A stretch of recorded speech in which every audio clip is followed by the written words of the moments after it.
Hi, everybody. This is Lee Howard from Diana T. Myers and Associates.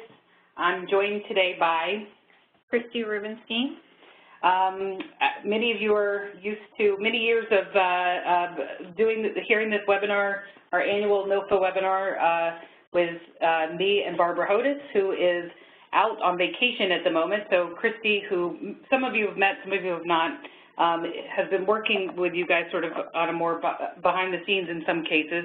But regardless, she is able to join me today. So we're happy to have you on our webinar to talk about the 2018 CoC competition and the new NOFA.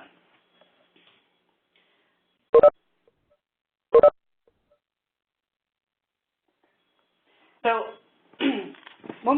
as we get started, we're going to walk through some highlights of the NOFA, look specifically at HUD's policy priorities for this year, talk through the scoring of the CoC application, as well as the funding available and how that impacts the Eastern and Western PA CoCs specifically. We're going to talk about the tiering, the Tier 1 and Tier 2. Then we're going to go through some general project information for both new and renewal projects. We're going to talk about the application process and timelines for our CoCs, as well as an appeal process very quickly, and then next steps. Throughout the webinar, folks are muted, but you are welcome to use the chat box to type in your questions. We are going to have time set aside at the end for questions, but feel free to type those in as they occur to you so you don't have to remember at the end. Brendan, is it possible for folks to be unmuted at the end if they have a question, or should everybody plan on submitting through the chat box? I would say everyone should plan on submitting through the question and answer or chat box, and I will be happy to relay those messages out to everyone when we stop and pause for that. And I would just like to apologize. In the settings, I did forget to turn off the beeping upon entry, so you will hear that throughout the webinar if people join. So I'll do a better job on correcting that in the future. No problem, and thank you to Brendan for moderating today's webinar. I appreciate that. Okay. So we're going to just jump right in with the highlights from this year's NOFA and review HUD's policy priorities. These policy priorities have really been consistent for the last few years, but nonetheless, I think it's important to revisit them again. First, ending homelessness for all persons. Second, creating a systemic response to homelessness. 3, strategically allocating and using resources. And 4, using a housing-first approach. And we're going to walk through each of these separately. I will say that typically I don't like to read from the slides, and I'm going to do that as little as possible. But on these first several slides, it really does a nice job summarizing the information directly from the NOFA. So I'm going to do a little bit of reading. I apologize in advance. So first policy priority, ending homelessness for all persons. What does that mean? It means that we're really looking to identify and engage and effectively serve all persons experiencing homelessness. So that means, there's been a lot of focus given to ending veterans homelessness. There's been a lot of focus given to ending chronic homelessness, but this extends to include all population types, including families, including youth, etc. Measure performance based on local data that considers the challenges faced by all subpopulations experiencing homelessness in the geographic area. So basically what this means is that we are going to use data, our local data, to really drive decision making, to better understand where we have gaps within the system, whether those are geographic gaps or whether those are gaps based on subpopulations. And we're going to make decisions based on performance, based on unmet need, etc. Next, have a comprehensive outreach strategy in place to identify and continuously engage all individuals and families who are unsheltered. That one pretty much speaks for itself, and we're going to talk a little bit about that, what that translates into when we get into the scoring component of the webinar. Next, use local data to determine the characteristics of individuals and families with the highest needs and longest experiences of homelessness to develop housing and supportive services tailored to their needs. Again, this is really looking at what data do we have access to through the PIC count, through the annual HMIS data entry, as well as collected through our coordinated entry systems in order to make good decisions about what kind of housing is needed, as well as how we are going to create our priorities for housing placement, and how to inform our supportive services.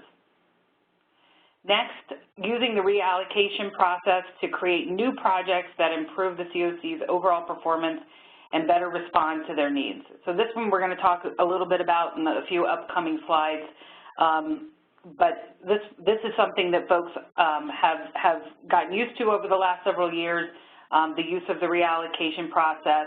And HUD really requires if the CoC is going to be eligible for bonus money, it's something that they require, that the CoC has a formal reallocation process and is using a data-driven decision-making process for looking at where can we improve the system, which projects are best assisting the CoC in meeting those overall goals, and which ones are not, and expecting that CoCs reallocate accordingly.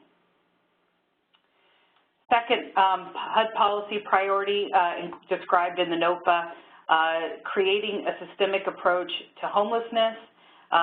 Among other things, this includes the use of system performance measures. The ones that you'll see, again, we'll talk about this a little bit more when we get to the scoring.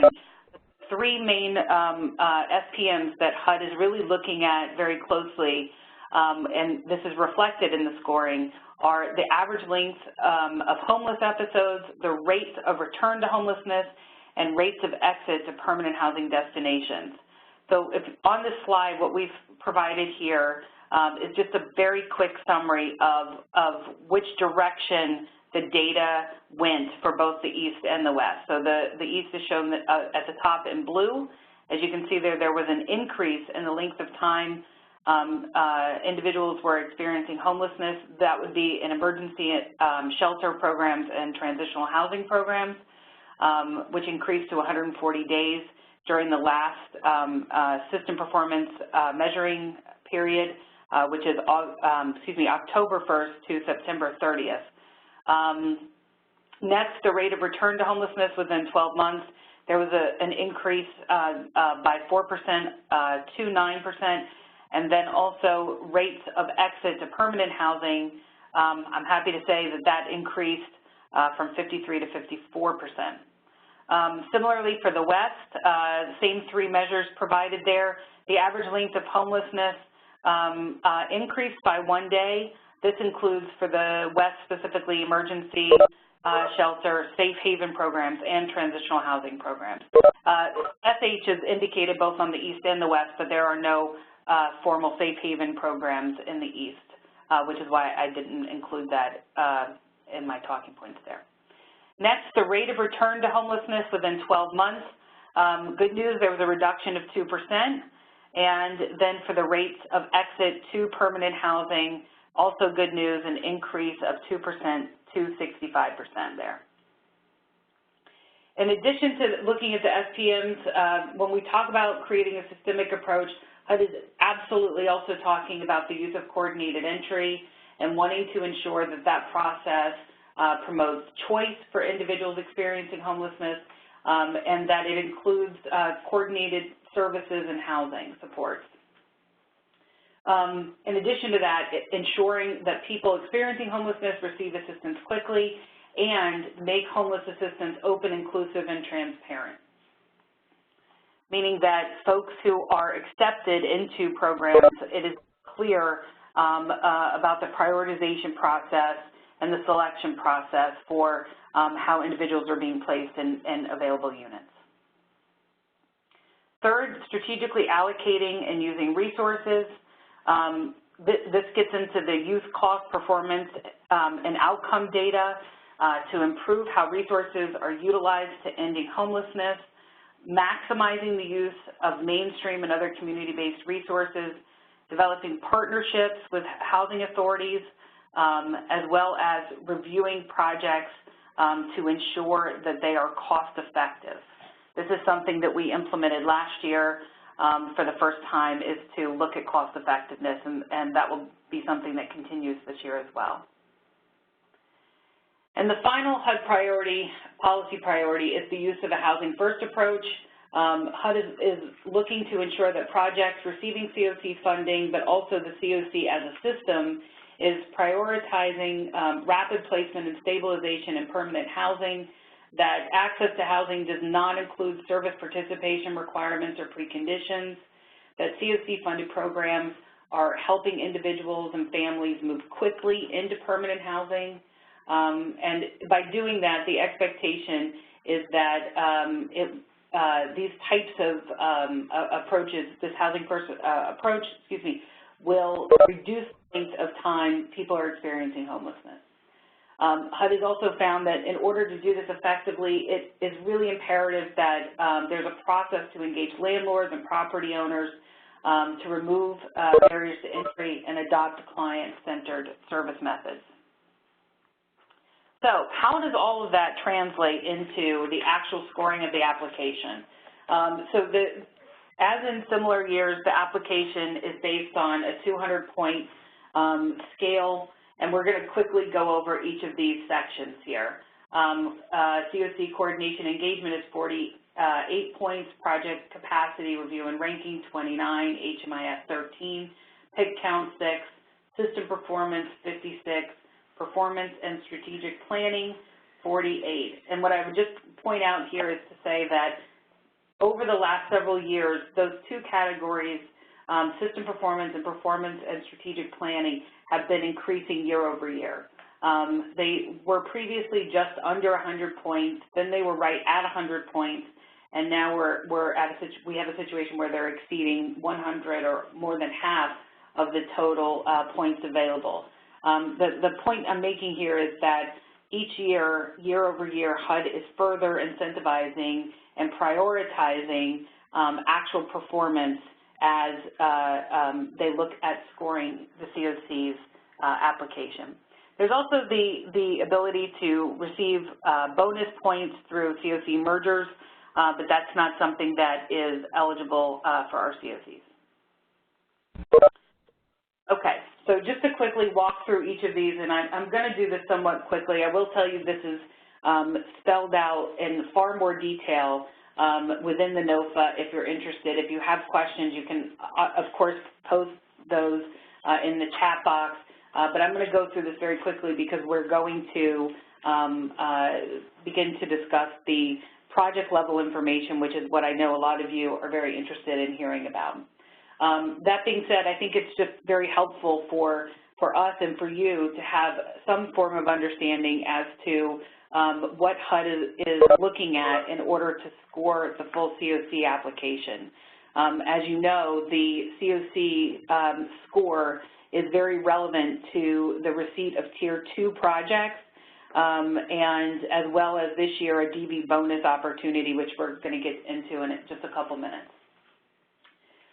So for coordination and engagement, this includes so many different sections. I'm going to touch upon a few of them.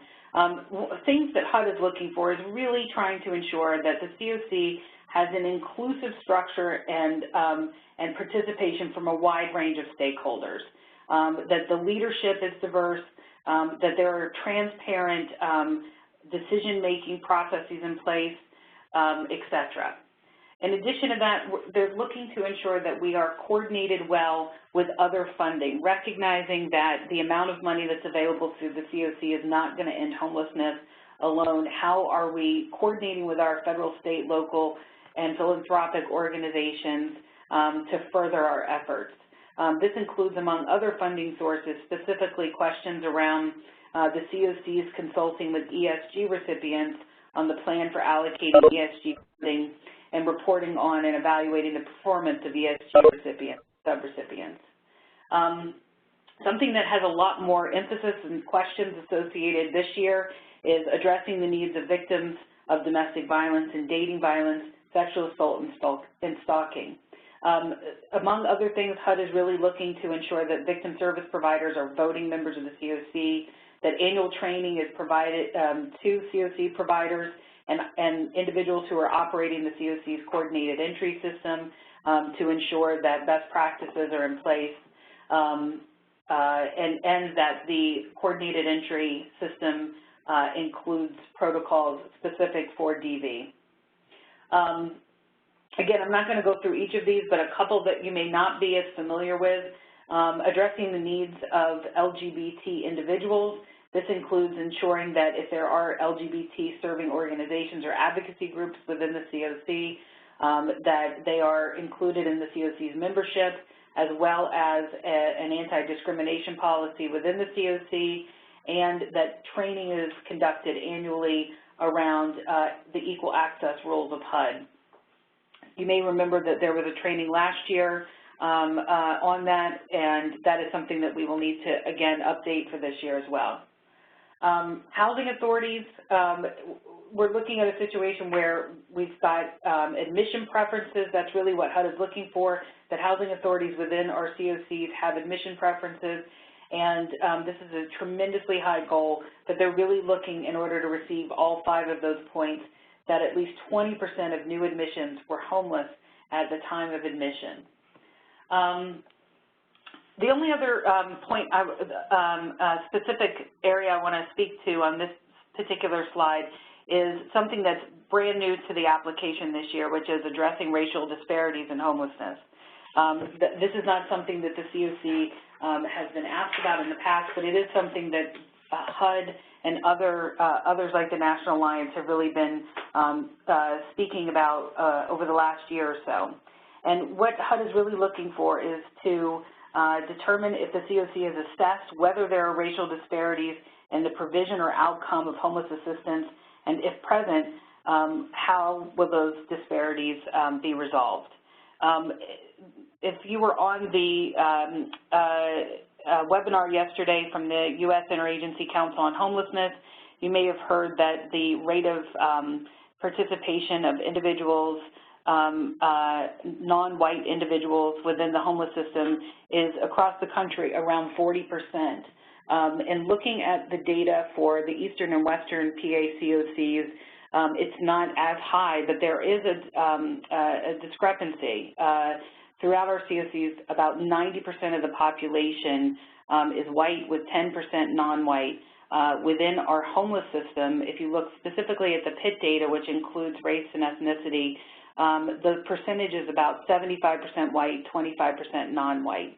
So that's something that we've got to look at a little more closely and really try to understand, as well as develop some strategies to address. Project capacity review and ranking. Up to 29 points will be awarded to CoCs that demonstrate the existence of a coordinated, inclusive, and outcome-oriented community process for the solicitation, objective review, ranking, and selection of project applicants, and a process by which renewal projects are reviewed for performance and compliance.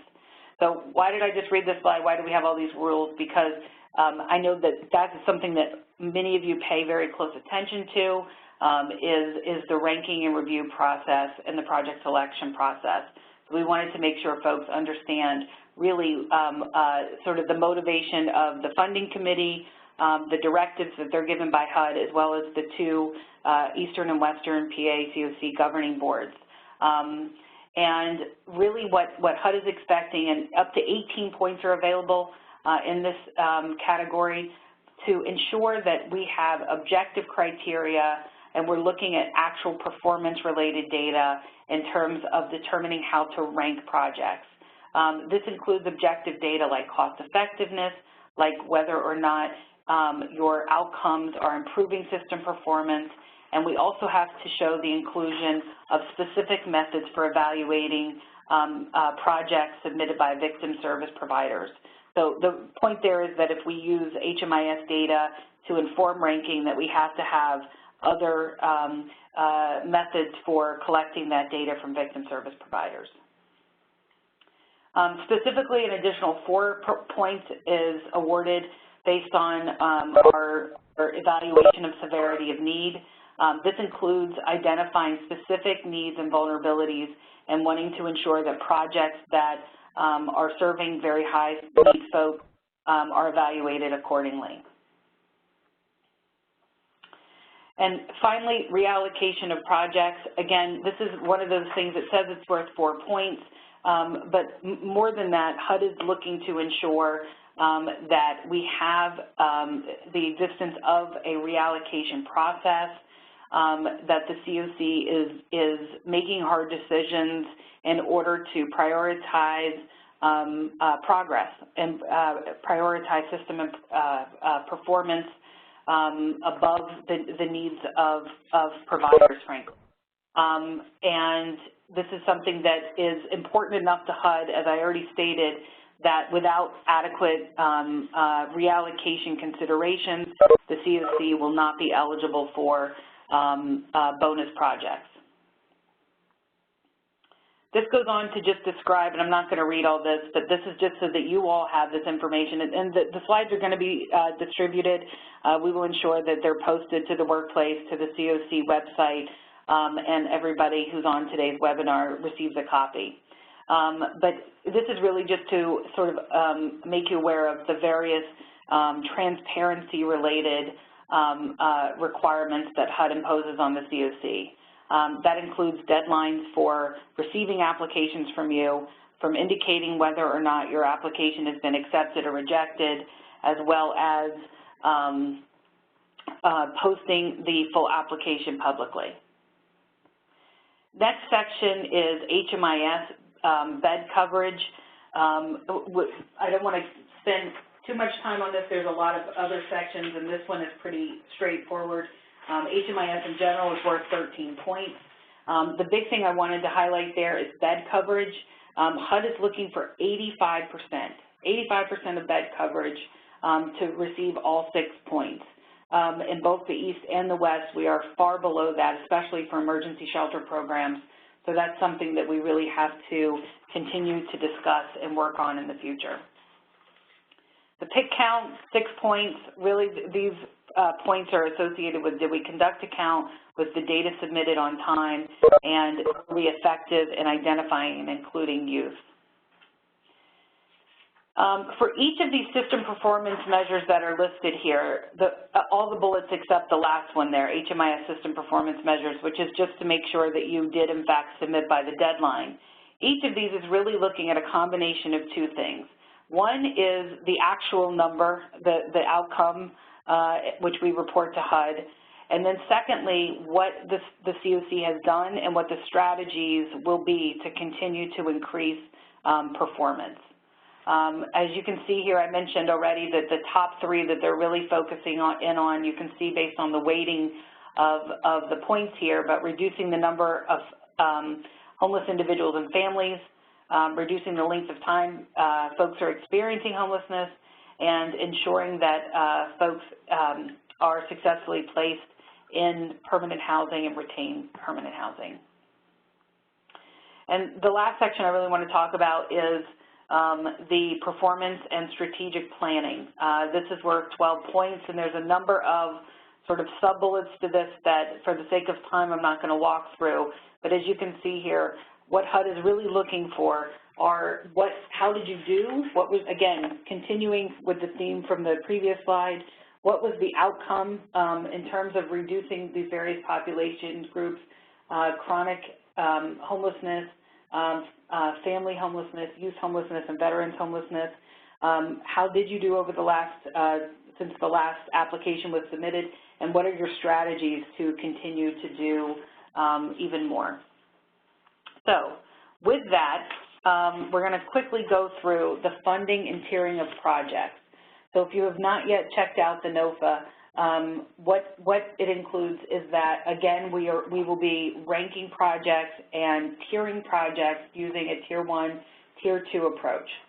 Tier 1 is valued at 94% of the CoC's annual renewal demand, which is the total of all renewal projects added together.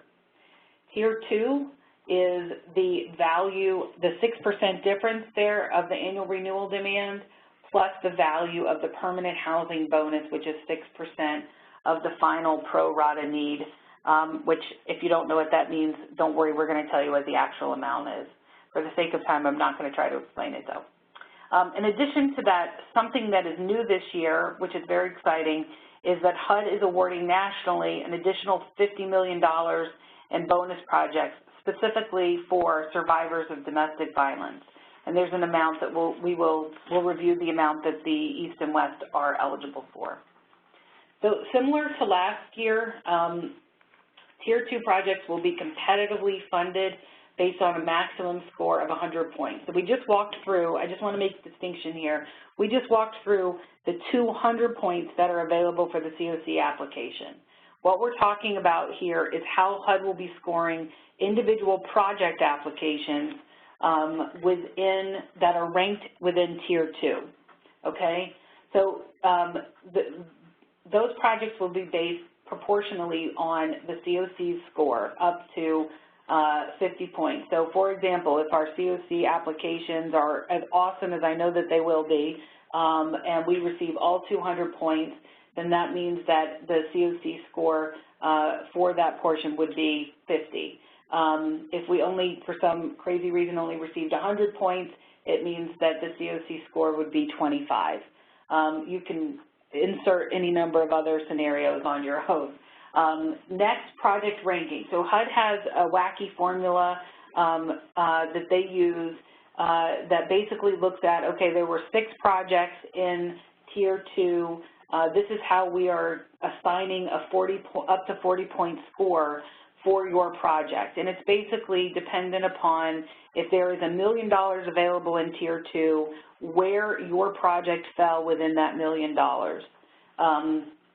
Next, a commitment to housing first is up to 10 points. As you can see there, project type is no longer part of the Tier 2 scoring, which it used to be. So something that folks get confused about, what kind of projects can go into Tier 2? The answer is any kind of project can go into Tier 2, other than the planning grant, because that's not ranked. Projects that can go into Tier 2 include renewal projects. They can include new projects that are created through either the reallocation process or bonus process, or the bonus, or the new DV bonus. So any project type that's being submitted can, in fact, go into Tier 2. It really is driven by the CoC's ranking process and the priority set for the CoC.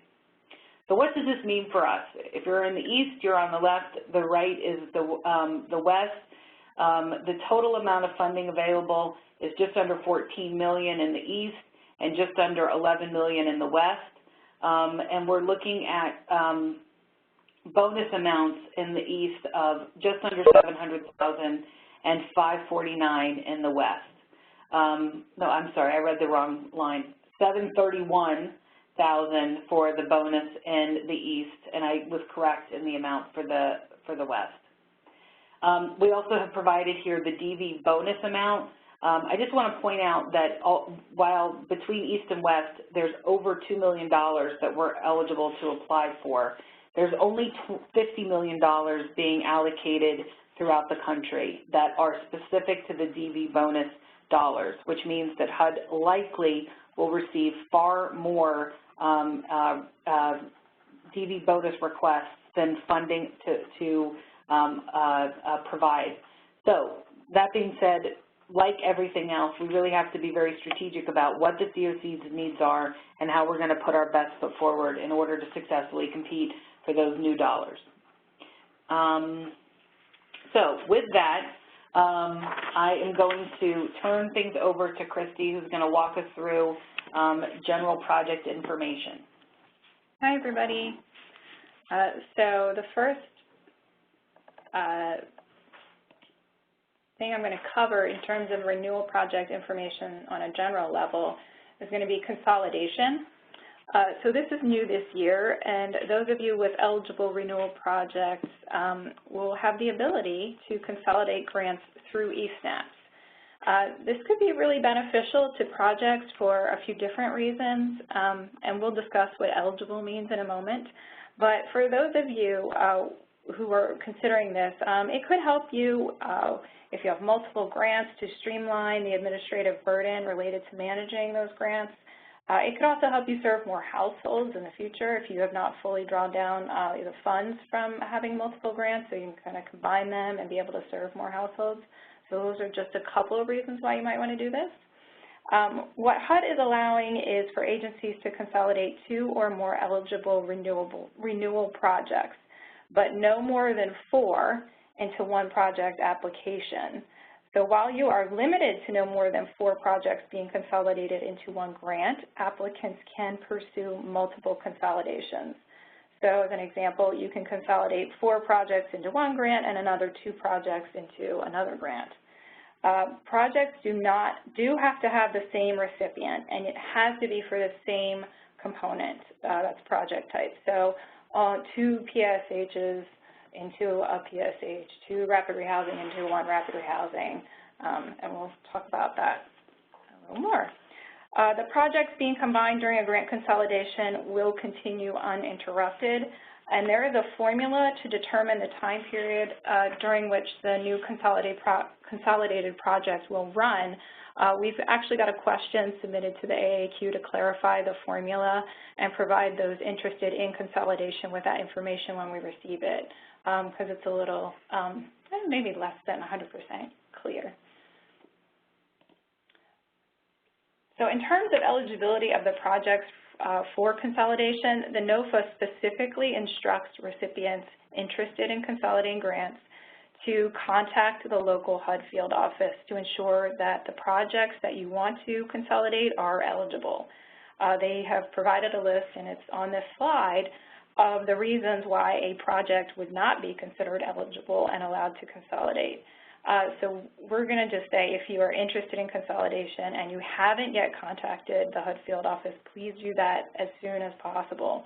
If you have contacted them, but maybe you haven't heard back, you might want to consider follow-up depending on what your communication was. We ask that questions related to consolidation in the survey that was sent out to those of you with renewal projects. So please be sure to provide that info to us so that we know where things are if you are interested in consolidating grants. So additional considerations.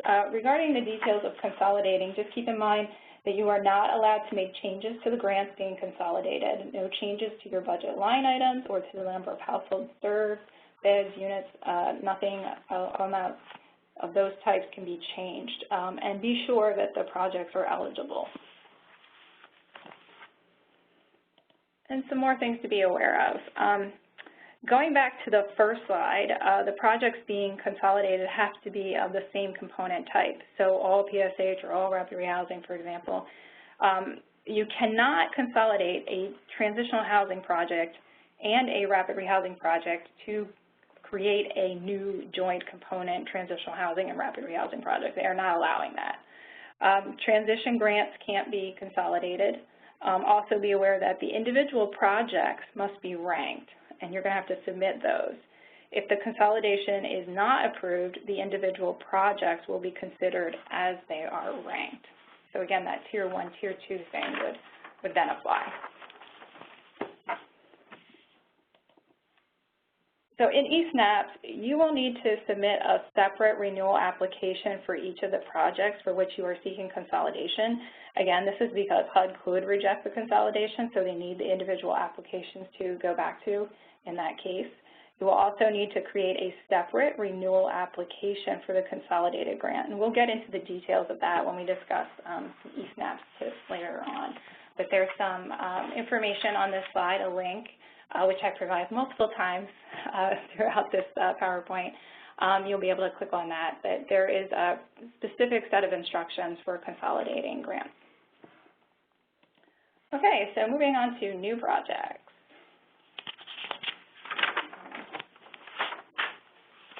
So eligible new project components this year include permanent supportive housing for chronic, rapid rehousing, the joint transitional housing and rapid rehousing component is back, along with dedicated HMIS and SSO for CE. Bonus and reallocation, you can use bonus and reallocation to fund those component types. Bonus and reallocation can fund expansion, and reallocation has to be done for transition grants. Expansion can be used to expand units, the number of households served or services for existing participants, and additional activities for HMIS and SSO for CE. We'll get into expansion a little bit more later. And just to note on this slide that the starred project types are eligible under the DV bonus. So not all project types are eligible for the DV bonus, just those that are starred. And we'll discuss that a little bit more in more detail in a few minutes. So HUD's going to review all projects to determine if they meet a project quality threshold. And we'll get into that for rapid rehousing and permanent supportive housing, and then the joint transitional housing and rapid rehousing component types in a few minutes. But those things are outlined in the NOFA, and it's sort of very clear that they're looking for very specific things in terms of new projects. I'm going to turn it over to Lee to cover the next couple of slides. So in terms of new projects for permanent supportive housing, I just want to point one thing out, which is to say that within the NOFA, there are actually two new options for permanent supportive housing. There's 100% chronic dedicated, and there is dedicated plus. I point this out only to say that the option that we're presenting here today is for the 100% chronic dedicated. And the reason is because both the East and the West continuums of care have policies in place that dictate that individuals and families who are experiencing chronic homelessness must be prioritized over everyone else for all open permanent supportive housing projects. So because of existing CoC policy, we don't have a situation where we're recommending anyone to come in for dedicated plus. If there are questions about that, you can absolutely submit them. If there are concerns, those are questions that we can discuss with the governing boards of both the East and West CoCs and get back to you. The new project type for permanent supportive housing at this point is limited to 100% chronic dedicated. What does that mean? It basically is permanent supportive housing where, again, the expectation from HUD is that every open bed will be filled with an individual or family who is experiencing chronic homelessness if there is somebody who is chronic within the CoC. Neither the East nor West CoC has ended chronic homelessness to date. So this is why this policy exists within the CoC and why this bed type is continuing for PSH projects. There's a lot of information available in terms of the chronic homeless definition and documenting that. If you have questions, you can look on the HUD website and or let us know, and we can direct you to the right place. Eligibility for rapid rehousing, there's some changes this year, so we wanted to make sure to cover this. Rapid rehousing projects including new and renewal. So this is under the new section, but for you renewals out there who are renewing a rapid rehousing project, this applies to you as well. This is not necessarily specific, though, however, as it states on the slide, to the DV bonus.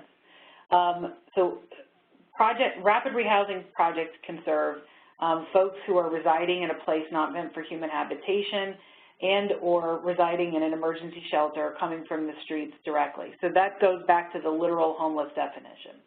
In addition, number 3 listed there, persons who qualify under paragraph 4 of the definition of homelessness are eligible, and this includes individuals who are fleeing or attempting to flee domestic violence situations. Next, this one has not always been the case. Individuals and families residing in transitional housing projects that were eliminated. So this is not just anybody in transitional housing, just so we're clear. This is for a transitional housing project that has been eliminated by the CoC and is closing. Those individuals can be assisted through rapid rehousing to ensure that they are discharged to permanent housing as opposed to homelessness. Next, residing in a transitional housing funded by a TH joint RRH component. This is a major difference from last year. This is something that we had a number of exchanges with HUD about last year to try to confirm and verify. It was not the case last year, but for those of you who, like I said, are renewing or coming in for a new rapid project, if there is a joint TH-RRH component, the individuals who are in the transitional housing side of that project can be assisted through your rapid rehousing project.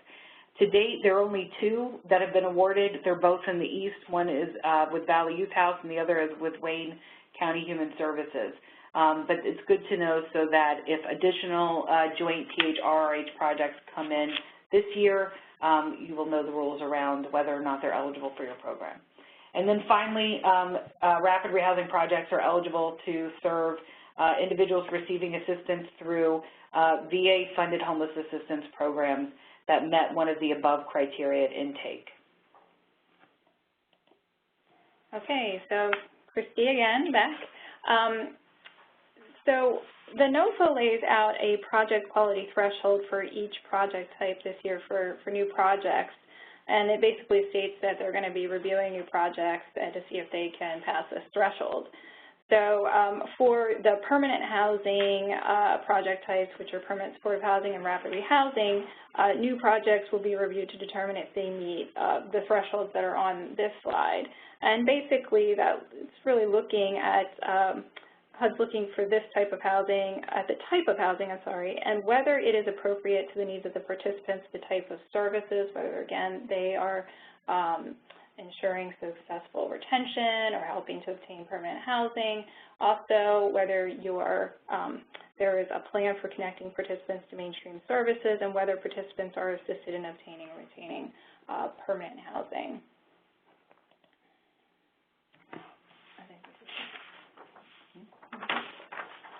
Okay, new projects. Again, this is information related to the TH-RRH joint component. It was new last year. As Christy stated, it's returned. Funding is limited to specific activities, which we're going to walk through. I just want to remind you, as we're talking about this one in particular, that this, as well as the rapid rehousing that we just went through, both are eligible under the DV bonus, as well as reallocated money and the bonus, the regular bonus, the non-DV bonus. So funding use is limited to the leasing of a structure or units and operating costs to provide transitional housing. I will just say that if you already have existing funding through another source to operate your transitional housing, that should be considered, meaning the assistance requested through the CoC cannot be used to supplant existing funds. So if you already have those funds, I would not request them if you're considering this project type, but it is an eligible expense. Next, short and medium-term TBRA, tenant-based rental assistance on behalf of the project participants to pay for rapid rehousing portion of the project. So next, supportive services, admin-related expenses, and HMIS. I just did that backwards. I apologize. For HMIS, I just want to say that this is separate from the funding that is awarded to DCED for HMIS. This covers things like data entry, but most importantly, the reason I'm bringing this up, and this is on a future slide as well, for DV-related organizations, HMIS dollars within your project budget can be used to fund a DV comparable database. So if that's something that again, if you're a DV project looking at this, that's something to be aware of. The grantee must be able to provide both components. So if you're applying for this, you need to be able to operate the transitional housing side and to administer the the rapid rehousing side of the project as well.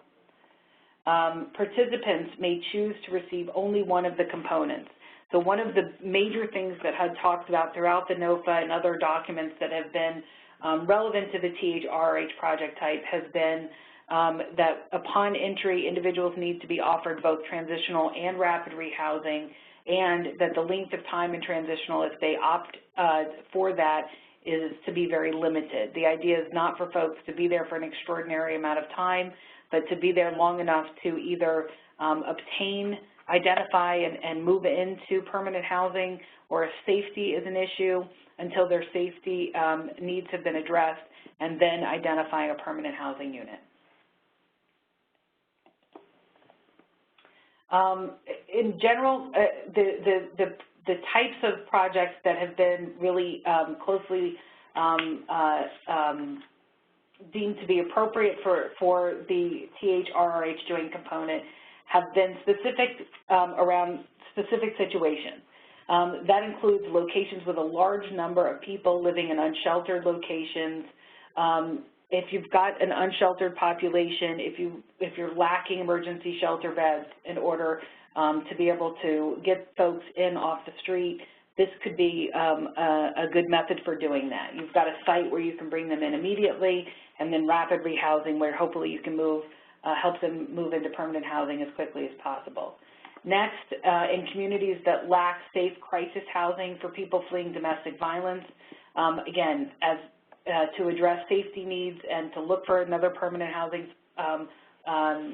destination, this is deemed to be an appropriate component type. Next, youth who are experiencing high rates of homelessness. I mentioned that Valley Youth House was one of the two project types, organizations that have been awarded this project type, and it's for issues like needing to have an immediate place to house youth in order to assist them in getting off the street and into a safe situation, and then find permanent housing as quickly as possible.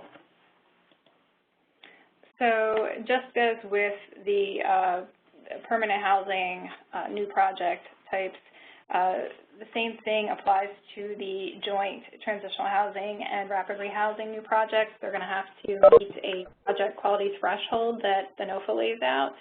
So the new projects are going to be reviewed on the sort of 6 items that are bulleted here. Again, it's the same sort of list that the housing proposed will meet the needs of the participants, services, will ensure successful retention or obtaining permanent housing, a plan for ensuring access or connection to mainstream benefits, and that participants are assisted in obtaining and remaining in permanent housing in a manner that fits their needs. There are 2 additional ones for the joint component. One is that related to the budget, provide enough rapid rehousing to ensure that at any given time a program participant may move from transitional housing to permanent housing. And so they lay out a few options here. They say this may be demonstrated by identifying a budget that has 2 times the resources for the rapid rehousing portion of the project than the transitional housing portion, by having 2 times as many rapid rehousing units at a point in time as transitional housing units, or by demonstrating that the budget and units are appropriate for the population being served by the project. So consider that if this is a project type that you are interested in submitting a new project for. Also, the last bullet adheres to a housing first model. So you have to meet 4 of the 6 to be able to pass the threshold. Oops. So transition grants. This is also new this year. If you are interested in transitioning your grant or even learning more about transitioning your grant, we would ask that you indicate this in the renewal project survey that was sent out to those of you with renewal projects. Transition grants are sort of, a little bit of a hybrid. It's available to renewal projects, but you must reallocate to create a new project. So it sort of straddles the renewal new sort of project line there. We will contact any project interested in a transition grant to discuss what this entails. The change will require approval from the CoC's governing board. So as I said, transition grants are a new option this year, and it really provides an opportunity for projects looking to transition from one component type to another, say transitional housing to rapid rehousing. And it will give you time to undergo that transition by allowing the recipients of the grant funds to spend up to 50% of the grant funds on the activities associated with the project type that is being eliminated. And this can occur over a 1-year period only. Again, to transition, a project will need to be reallocated, and a new project application will need to be submitted. The new project must be for an allowed new project component type. So those are permanent supportive housing, rapid rehousing, the joint transitional housing and rapid rehousing, dedicated HMIS or SSO for CE. The new project will need to have the same recipient, and you have to provide the info on the project that is being eliminated within the new project application. We'll talk about that more That's it. So again, you'll have 1 year for the transition period. The full budget amount for the project being transitioned must be reallocated. So you have to reallocate the whole grant. You can actually reallocate multiple grants into a new project that is a transition grant. As stated before, you can only spend 50% of the funds on the activities related to the old project type. The project will be eligible for renewal this year. To do this, you have to have the CoC's consent, and you have to meet the standards HUD has laid out in the NOFA. And we'll provide some more details on this when we go into the eSNAPS tips a little bit later. So another type of, well, not really a type, another option under new projects is expansion. So this was an option last year. It's an option again this year. There are some sort of new things that you can do with an expansion, including increasing services to existing participants in addition to increasing beds, units, and or households served. This year you can expand both CoC-funded projects as well as existing projects that are not CoC funded. Either way, you will need to submit a new project application for the expansion. There's a lot of text on this slide, but basically, expansion can be funded through the DV bonus. We'll discuss the parameters for that in a minute, as well as through reallocation or the regular bonus. Capital costs can't be funded for an expansion of an existing renewal project. For non-CoC funded projects, the terms can be different. We suggest reviewing Section 4B2 of the NOFA, which covers the new project terms allowed, and it just varies. For the DV bonus, you can expand an existing project that is not dedicated to serving DV, but the beds, units, or persons served that are funded through the DV bonus must be dedicated to DV. Okay, that leads us to the DV bonus. So this is obviously new this year. Funding was allocated through the FY2018 HUD Appropriations Act. The amounts shown here for the East and West are what the CoCs may apply for, not necessarily what they will be awarded. Again, this will be a competition, and the projects will be scored.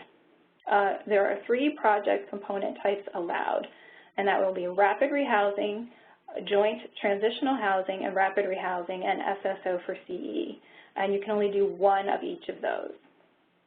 You'll be able to include funding to cover costs related to an HMIS comparable database in the budget, as we kind of discussed earlier. So in terms of what you can do, you can have a new sort of like standalone project. You can have a new project that is an expansion of an existing project, so that can be an existing project not dedicated to DV, but it must dedicate beds funded through the DV bonus for DV. You can have an existing expansion of an existing project that is a non-CoC funded project. You cannot combine with funds from reallocation or the regular bonus for the new project under the DV bonus. If the project is not selected for the DV bonus and is ranked above the regular bonus, funds will be taken from the regular bonus project to fund the DV project. And as you might imagine, there'll be a lot of discussion and strategizing about ranking of DV bonus projects. In terms of eligibility of the project participants, we're really working to clarify the eligibility, but generally this is limited to survivors of domestic violence and with those fleeing or attempting to flee domestic violence, dating violence, sexual assault, stalking, and or other dangerous or life-threatening conditions, or human trafficking are also eligible participants. So again, these projects are going to be scored. They're going to be reviewed, scored separately for all project types. 50 points will be in direct proportion to the main CoC application. For joint transitional housing and rapid rehousing, and then for rapid rehousing as well, 25 points will be awarded based on quantifying the need and demonstrating that the project that is being submitted fills that gap.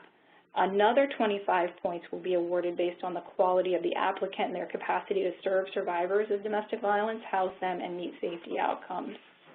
For the SSO for CE project, 50 points will be awarded by demonstrating need and then showing how the project that is being submitted meets that need.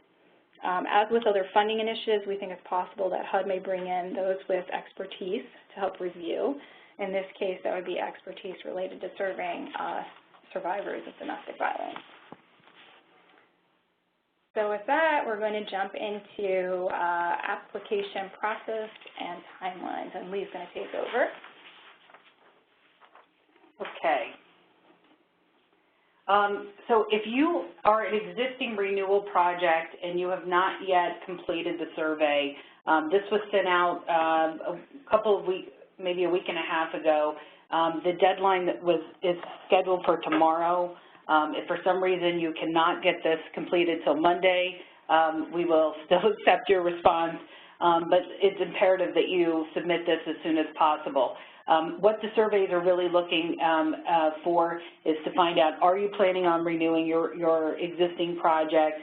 Are you interested in transition? Are you interested in consolidation? Are you interested in expansion, so that we can use that money in order to plan accordingly with the governing board and the funding committees, and use that information to try to help shape the new project RFP that will be submitted. In addition to that, we want to just offer some support. If you're consolidating and you have questions, we want to reach out to you to talk through what you're going to need to do in eSNAPs. If you're thinking about transitioning your grant, same thing. Expansion, we want to make sure that the expansion that you're considering is in fact eligible for expansion. So if you have not yet done that, again, please do so as soon as possible. So like last year, we're going to ask that all renewal project documents are submitted through the Dropbox system. I know there were a couple of you who had some issues with submitting to Dropbox. Hopefully you will not have those issues this year. If you do, though, we have a process by which we can sort of go around it, which is that you can send it to us and we can upload it to your Dropbox so it's there for our review. That is not the preference, please. Just to be clear, the goal is to have everyone's data submitted through the Dropbox, but for the rare exceptions when folks cannot do that, we can assist. So again, like last year, you will have a separate URL for each of you will have your own URL for which to submit the documents. You'll have a box for all of your renewal documents, and we will provide instructions that include the file names that should be used. As you can see there, it says you should continue to send questions too. So I want to point this out. Everybody has had for a very, very long time our email address, pa_coc@hotmail.com, and many of you have gotten spam from us, and it is beyond our control, but what we want you to know is that within the next week or so that account will be closed down. So if you get any more spam, any more messages from that, you will know without a doubt that it is in fact spam. So we now have email addresses that are consistent with the CoC website, which is www.pennsylvaniacoc.org. And so as you can see there, if you are in the East, please use the Eastern CoC. If you're in the West, use Western CoC. If you're in both, then just pick one. They all go to the same email address for us, and we will receive it. So we will respond even if you send it to the wrong address. There is no wrong here. Okay, next, deadlines. And I just want to point out that we're highlighting some deadlines here, but in the next week or so, there will be a full listing of all associated deadlines provided and posted to the CoC website as well as everywhere else. But what we're asking for, if you have a renewal application, is that by July 27th, that you submit that application to the Dropbox.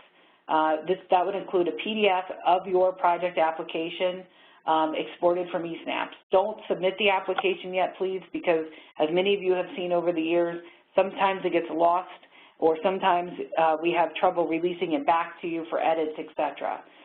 So in order to save time and hassle, we're just asking that you complete it don't hit submit, but instead export to PDF and submit that one to the Dropbox. Check to make sure the submission summary, check the submission summary at the very end to make sure all sections have been completed, and to please use the file name that's provided there on the screen. I just want to remind you again, I know we've said this over and over, but if you are planning for grant consolidation, because there are a lot of benefits in using that option, please make sure to request approval from your HUD rep ASAP. This is a requirement for the consolidation process, and we want to make sure that, that we can meet the various timelines outlined within the NOFA and within our schedule.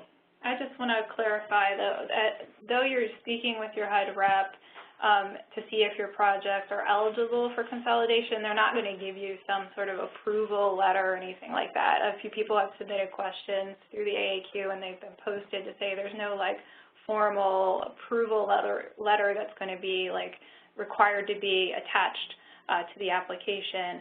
But if you're not eligible, it's going to be rejected. So please make sure you're eligible. Thank you for that. Other associated deadlines, so you're going to provide us your application by July 27th. By the 13th of August, if not sooner, you will receive a form that outlines any corrections that are needed. And then within 5 working days, or by August 18th, please make sure to submit the corrected version in eSnaps. And this time you won't need to upload it to the Dropbox. You will be actually submitting your application onto eSnaps. Again, a full schedule will be released in the next week or so. Renewal project scoring, I know this is, a lot of folks are wondering what's going on with the scoring, how are we being ranked, et cetera. And what I can tell you is that process is underway, and as soon as the scoring is finalized, we will be distributing that. That is being worked on with the funding committee as well as the governing boards. All renewal projects will be scored in accordance with the criteria that's established for both East and West, which are separate sets of criteria. Data for scoring will come from the following sources: HMIS, which you will not have to provide, that will come from DCED. Will provide a DV data form to any victim service providers that are operating COC-funded programs with the expectation that they can pull the requested data from the comparable database. And then we will also have some questions that are included on a renewal summary form, which will need to be completed for each project.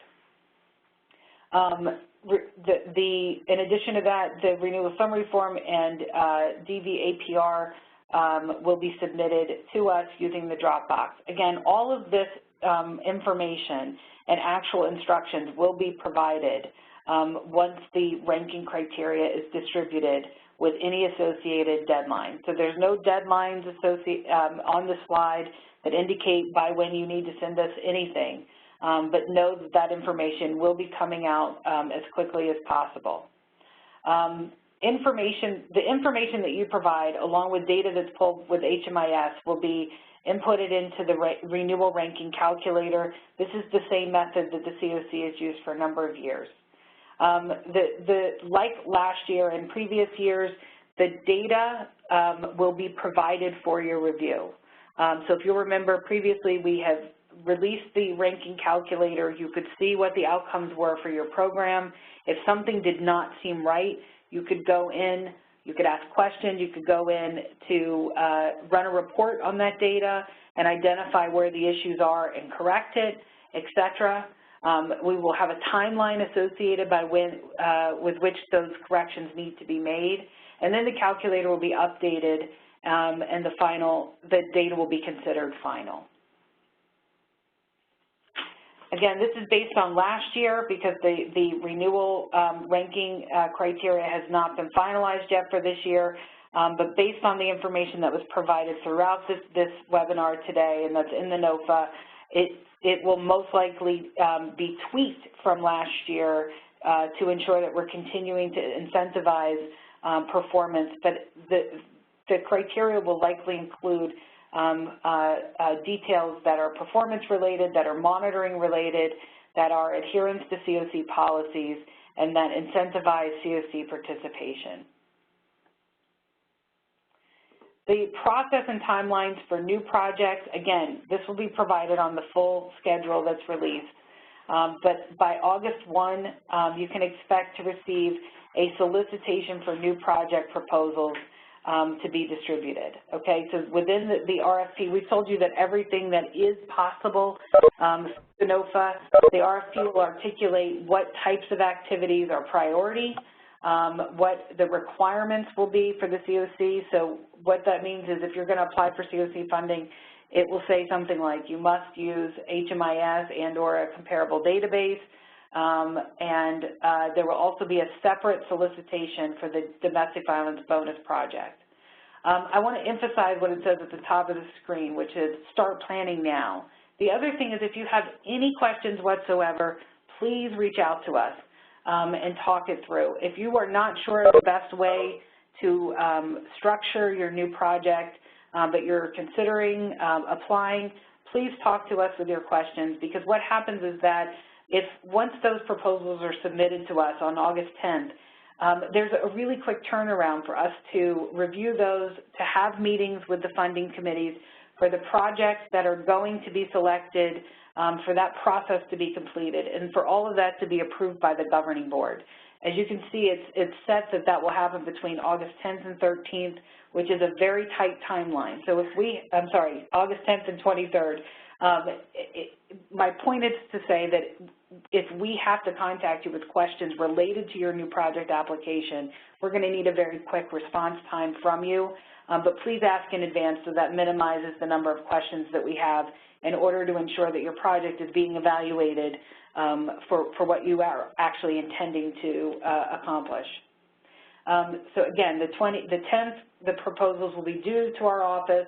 By the 23rd, we will be announcing which new projects were selected, and then by the 31st, those project applications will be due to our office for review. Again, that will be the eSNAPS application. You will not submit, you'll just send us the PDF of that.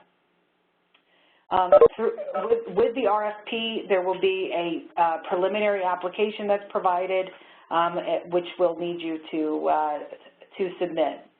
All applications will be scored by members of the CoC's funding committee.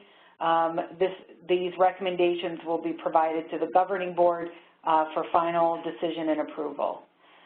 Projects not selected for funding may appeal this decision per the CoC's appeal policy. So if you are submitting a new project, you're not selected, you do have a right to appeal.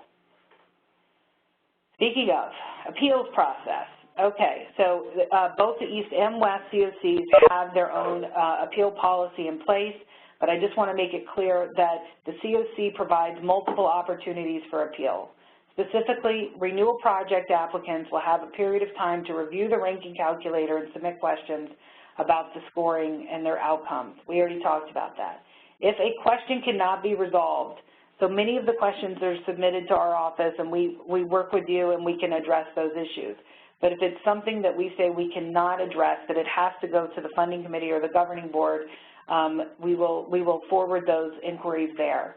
In that case, you may appeal the decision that is made. Next, new project applicants, as I already stated, not selected for funding, may appeal the funding committee decision or the governing board decision. Finally, HUD allows for projects to appeal directly to HUD. The circumstances are outlined within the NOFA, Section X of the NOFA. It's also within the regulation. But there is a process that's outlined. If you need more information about that, we can provide it. It's also included in the CoC's appeal policy. But the grounds for appeal are really limited to applicants who feel like they were not given the ability to fully participate in the process. Okay, turning it back over to Christy. Hi, everybody. So we are wanting to leave some time for questions, so I'm going to try to get through this stuff very quickly. This is usually Barbara Hodis's territory, so please be kind. The applicant profile. If you set it up last year, you will need to make minimal changes. Your contact information, that's pretty important. Make sure both the main contact and the alternate are accurate, because if you have a problem, this is who HUD is going to reach out to. Other than that, you should check your code of conduct, and you should review your Form 2880. It is in the applicant profile as it was last year. The grant amounts are going to autofill from the application. You don't need to enter that in. If you are one of those projects that is over the $200,000 amount, you're going to need to fill in extra tables, however. Again, if you're going to check your submission summary page on the applicant profile. If you see any red X's, it's not a good sign. You just need to go back to those screens and make sure you didn't miss clicking on a button or you know, checking a box or something. So after you make your edits and corrections, be sure to click complete on the submission summary page. And if you don't click on the complete button, what's going to happen is you're not going to be able to access your renewal application, so you kind of get stuck there. All right, renewal project. You're going to hear this from us over and over again, but use the guides and the detailed instructions. HUD is providing a navigational guide and a set of detailed instructions for renewal projects, also for new projects.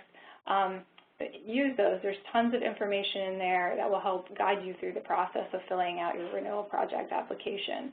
First-time renewals, you're going to need to set up your application, so you should use the information from the new project application you submitted last year. Pull that information into your renewal project application.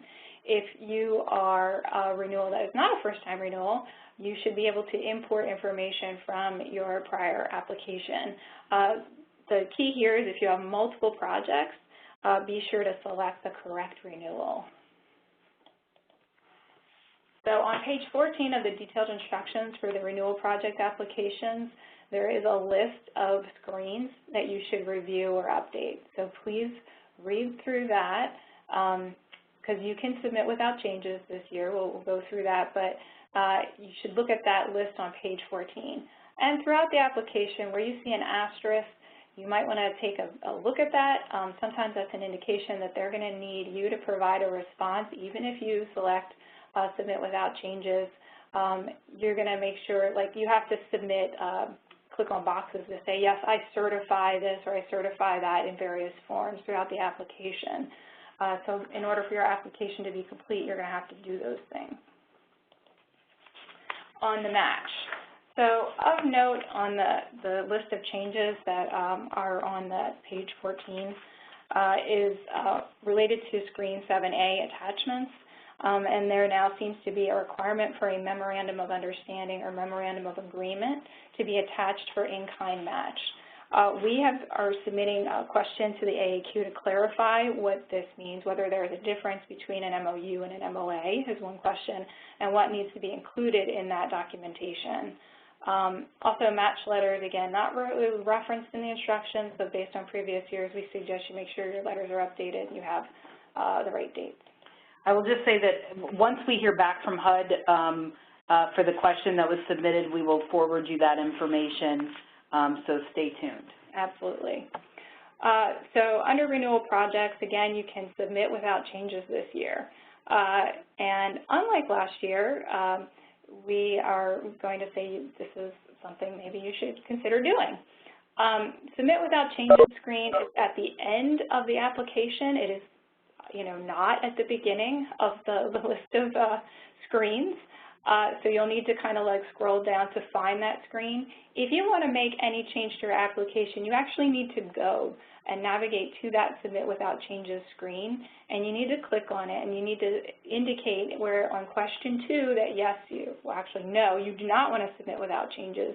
If you click on that box and you indicate that you do want to make changes, it's going to open up more options for you, and you'll be able to select the individual screens that you want to edit within the application. All right, renewal project consolidation. So again, we reviewed this a little earlier, but you're going to have to submit an individual application for each of the projects that you want to consolidate, plus an additional renewal application for the fully consolidated grant, there's a specific screen for this. It's the renewal grant consolidation screen, and you're going to say, yes, I want to do this as a consolidation. For the individual applications, you're going to mark those as individual. For the renewal application that is the fully consolidated grant, you're going to mark it as such, fully consolidated. And then you'll get a drop-down screen where you're going to input all the information about the other individual grants that you're consolidating. And then you're also going to have to provide the details on the household served, units, beds, budget line items, and so on within that fully consolidated application. We suggest also including the word consolidated in the project name so that it's clear that this is the consolidated grant. Yeah, I can't overemphasize the importance of naming that properly for a number of reasons, including the fact that, as many of you know, our projects that are submitted as renewal and new get different levels of review. New projects are reviewed in their entirety. Renewal projects are only reviewed for HUD threshold items. But if someone is consolidating grants and submits a consolidated, that will also trigger a higher level of review for our office. So please make sure that we know that you're submitting a consolidated, and then that it's very clear which project is in fact the consolidated project. All right, so for new projects, again, use the guides and the detailed instructions provided. As for renewals, for each one, there is a navigational guide, which kind of shows you the screens and e-snaps and what to click on, and then there are detailed instructions. So be sure to review those as you complete your new project, because there are additional screens this year. There are different options, and you're going to have to click on some different screens and buttons, even if you've done a new project application in the past. So again, carefully review those instructional guides in order to answer the questions appropriately. All right, so for transition grants, you're going to have to create a new project, and this cannot be an expansion. Because you must fully reallocate, you will need to provide the details for the projects being reallocated.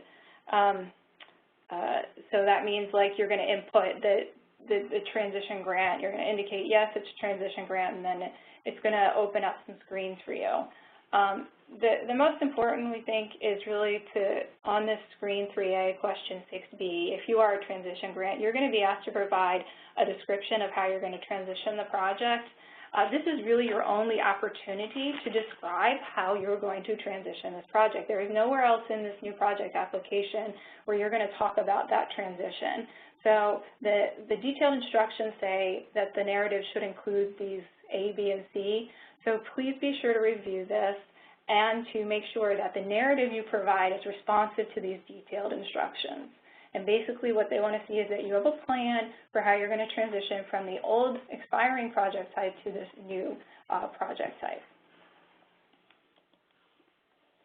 Other than question 6 on 3A, the rest of that application, you're really only going to be describing the details of the new project. So your budget, your housing units, your household served, dedicated beds, housing first, all of that stuff needs to be filled out according to how the new project will run once it is fully operating. So you don't put half the budget because you're only going to do 50% or anything. No, you create this new project as if it is fully running and fill out all the information for the new project as such. And upon conditional award, HUD's going to then contact you and then work out how much of the grant funds that you're going to be using on the expiring project activities. All right, expansion. It's covered in screen 3C, project expansion information. I just want to make a note here that although there appears to be an option for expansion for replacing the loss of non-renewable funding, the detailed instructions note that this selection is not appropriate for new expansion projects. So don't click on that button. All right, funding. This one you'll have to select if you're doing a new project. Screen 6A, funding request, question 2, that's where you're going to tell them what the source of the funds is going to be for your new project. This chart really just shows what funding sources are options for the new projects depending on the component type. So you're going to have a choice of reallocation, bonus, reallocation plus bonus, or DV bonus. So you can't combine DV bonus with reallocation or the regular bonus. They're just not going to let you do that. And the DV bonus will only apply, as we stated before, to the rapid rehousing component, the joint transitional housing and rapid rehousing component, and the SSO for CE component. Again, with the match letters, we'll get back to you. Again, for in-kind match, you're supposed to attach an MOU as documentation. So we are going to provide that information to you when we get it as to what should be in that MOU. All right, resources. As you all are going to get these slides, you don't need to write this all down. We're providing the links to the different pages on the HUD Exchange website that relate to the project profile, applicant profile instructions, the renewal application instructions, new project instructions, the sort of separate set of instructions for consolidation, and also the main eSNAPS page. Again, we're going to be sending out a tip sheet with helpful information for you as you're working in eSNAPS. These slides will be made available. There's a lot of information in these slides that you can go back to. A recording of this webinar, I think, will be posted to the CoC's website pages. And we're going to continue to post resources on the CoC's website pages. And here are the links for the East and the West pages. And with that, we'll hopefully we have a few minutes for Q&A. Brendan? Yeah, we have just 2 questions at the moment, so please, if you have questions, get them in. The first one here was in regards to consolidation. Are you able to consolidate projects if they are in 2 different RABs? RABs, yes. CoC, no. That being said, if you're interested in it, let's talk about it. And what I mean by that is if there is a reason why it would not be advisable, we would want to discuss that. My assumption is that you have X number of units available in one RAB and Y currently available in a second RAB, but it should be that through internal tracking you can continue to allocate the same number of units in each RAB. So that should not be a problem. But if you're interested in it, make sure that you click consolidation and the survey. And I'll just mention this. If you have already done your survey and now that you're hearing about some of the options in greater detail, you're interested, do the survey again, and we will recognize that you've submitted more than one, and we'll just internally delete the other one and assume that when you resubmitted, it was because you changed your mind. Even if you're not 100% certain it's non-binding, we just want to know who we need to talk to make sure that you're making the best decisions for your program. Okay, thank you. The next question, if we would be applying for a renewal project but want to apply for an expansion, the example, renewal project with a DV bonus, would we A, follow the renewal project submission timeline, and B, if we are not awarded the DV bonus under the expansion project, are we still considered a renewal project? Thanks. I think the answer to the question is yes. So what you want to do is still submit your renewal project no matter what, right? So you have a renewal project, you need to follow the process to make sure that goes through the scoring and you're submitting that application, the draft, PDF to us, and that gets submitted into eSNAPS. The selection of the expansion isn't going to impact that renewal project, although the renewal project does have to be renewed in order for, the expansion to be applied to that renewal project. I don't know if Lee has more on the DV bonus portion of that question. But. No, I would just say, there's some wonky rules, and we've heard them we've read the NOFA, we've read the AAQs that HUD has put out, and we've also heard it presented by other folks in ways and sometimes that are a little bit contradictory to the way that we have read it. My point of saying all of that is to say that whoever submitted the question, please make sure that you get in touch with us too so that we can make sure, again, that what you're proposing to do is going to be approved by HUD. Okay, and the last question at this time is, could you please explain the July 20th deadline again? Thank you. Okay, let me just flip through and give me just 1 second to find what that, okay. July 20th, okay. So, by July 20th, you will be sent the instructions for submitting your documents. So right now, each of you that has a renewal application, you can go into eSnaps, you can start working on it, you can do everything. You can export it to a PDF, etc. By next Friday, you will receive the information from us for accessing your Dropbox, if not sooner. But by next Friday, you will receive the information. You'll then upload everything to the Dropbox by the date that's on the following slide, which was July 27th. Okay, so I'm just going to, for those of you who are questioning, let me just pull this up. So this was the appropriate slide. July 20th, you're going to receive instructions from us for what to do with your renewal project application, the PDF from eSnaps.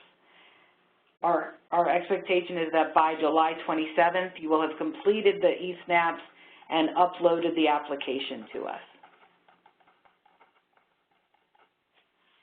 So like I said, you can do it now. You can wait until the 20th to do it. As long as we have it by the 27th, that's what we're looking for. Any other questions, Brendan?